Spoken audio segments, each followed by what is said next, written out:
L'info écho avec Capital.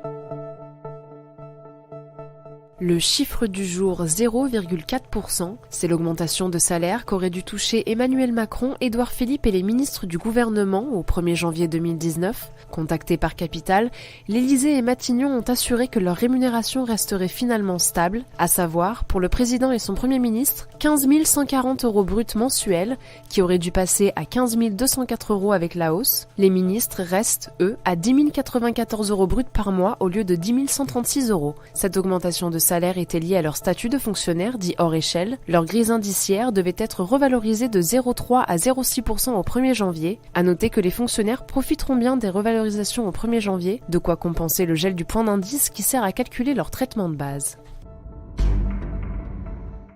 Le prochain coup de gueule sera peut-être bientôt poussé par les retraités. Pour rappel, Emmanuel Macron a promis, pour ceux gagnant moins de 2 000 € par mois, d'annuler la hausse de la CSG subie cette année. Problème, le délai est court pour que la mesure soit effective dès janvier 2019. En effet, il faut voter un texte pour instaurer les nouveaux seuils et chaque caisse de retraite devra les rentrer informatiquement. Le tout sans oublier le risque de bug couplé à une réduction des effectifs durant la période des fêtes. Il est donc possible que certains retraités concernés par la baisse de CSG ne constatent pas de différence dès le début de l'année. Dans ces cas-là, la mesure sera rétroactive.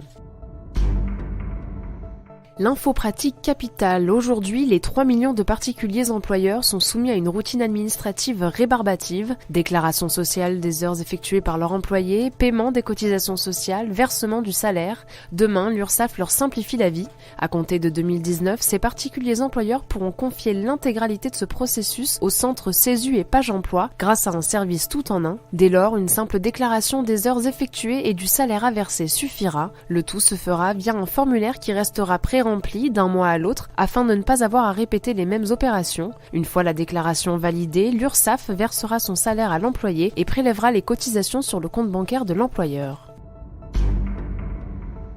On termine avec la hausse du SMIC annoncée par Emmanuel Macron. Cette hausse de 100 € de la prime d'activité a été promise dès le mois de janvier 2019 à 2,66 millions de foyers français. Problème, les caisses d'allocation familiale estiment ne pas être prêtes à l'heure actuelle. Selon des fonctionnaires de Bercy, il faudrait 6 mois pour que la mesure devienne effective. La hausse ne pourrait donc arriver qu'en juin prochain. Dans les hautes sphères, on s'active pour trouver le modèle qui permettra de mettre en place rapidement la promesse du chef de l'État. Mais il ne reste plus beaucoup de temps, tout doit être bouclé avant le prochain Conseil des ministres du 19 décembre. C'était l'Info écho avec Capital.